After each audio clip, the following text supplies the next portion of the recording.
الحمد للہ رب العالمین والصلاة والسلام علی سید الانبیاء والمرسلین وعلی آلہ وصحبہ اجمعین، اما بعد فاعوذ باللہ من الشیطان الرجیم، بسم اللہ الرحمن الرحیم۔ پڑھیے الصلاۃ والسلام علیک یا رسول اللہ وعلی آلک واصحابک یا حبیب اللہ صلی اللہ تعالیٰ علیہ وآلہ وسلم۔ سورہ سجدہ ورس نمبر 6 to 9۔ اعوذ باللہ من الشیطان الرجیم،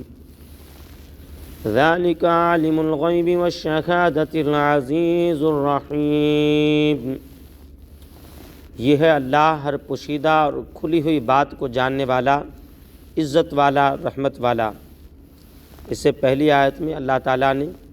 بیان فرمایا کہ وہ آسمان سے زمین تک ہر کام کی تدبیر فرماتا ہے، اور اس آیت میں بیان فرمایا کہ لوگوں، اللہ تعالیٰ ان تمام چیزوں کو جاننے والا ہے جو تمہاری نظروں سے پوشیدہ ہیں، اور ان چیزوں کو بھی جاننے والا ہے جن کا تم مشاہدہ کر سکتے ہو۔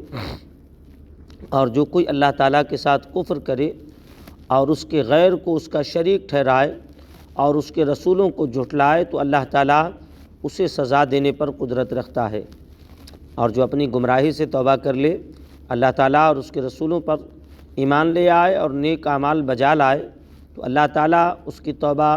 قبول فرما کر رحمت فرمانے والا ہے۔ الذی احسن کل شیء خلقہ وبدأ خلق الانسان من طین ثم جعل نسلہ من سلالۃ من ماء مہین ثم سواہ ونفخ فیہ من روحہ وجعل لکم السمع والابصار والافئدہ قلیلا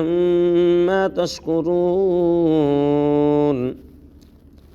وہ جس نے جو چیز بنائی خوب بنائی،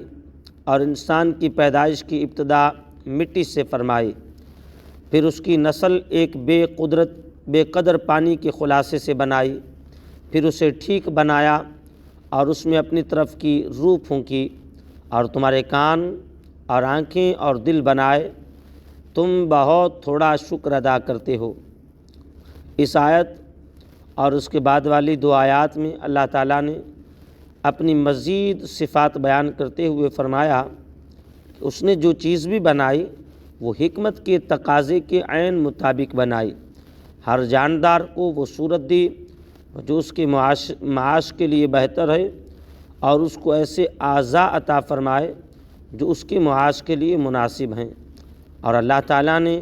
حضرت آدم علیہ السلام کو مٹی سے بنا کر انسان کی پیدائش کی ابتدا مٹی سے فرمائی، پھر ان کی نسل ایک بے قدر پانی کے خلاصے یعنی ایک نطفے سے بنائی، پھر اسے مکمل درست بنایا اور اس میں اپنی طرف کی روح پھونکی، اور اس کو بے حس بے جان ہونے کے بعد حساس اور جاندار کیا، اور تمہارے کان، آنکھیں اور دل بنائے تاکہ تم سنو،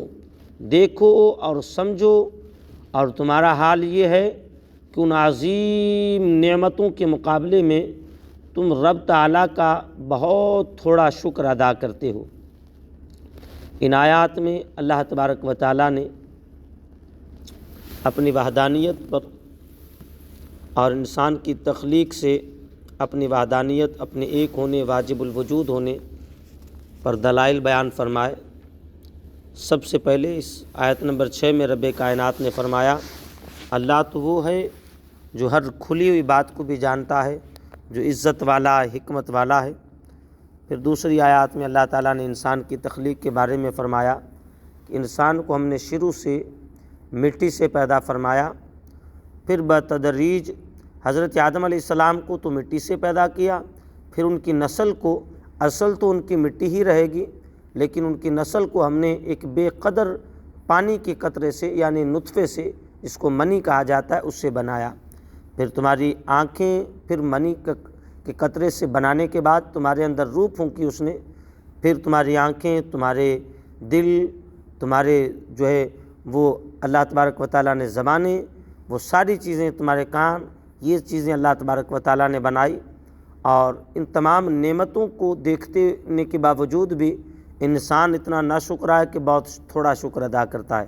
اور ہر چیز کو اللہ تبارک و تعالیٰ نے اس کے مناسب ہی بنایا ہے تاکہ وہ اس کی معاش کے لیے اور رہنے کے لیے فطرت کے تقاضوں کے مطابق اینیملز کو جس طرح بنانا چاہیے تھا اس کو اینیملز کی طرح بنایا گیا، انسانوں کو انسانوں کی طرح بنایا گیا۔ یہ اللہ تبارک و تعالیٰ کی عظیم قدرت ہے۔ اللہ ہمیں اپنا نیک شکر گزار بندہ بننے کی توفیق نصیب فرمائے اور ان تمام عظیم نعمتوں پر اللہ خوب شکر ادا کرنے کی توفیق نصیب فرمائے۔ آمین بجاہ النبی الامین صلی اللہ تعالیٰ علیہ وآلہ وسلم۔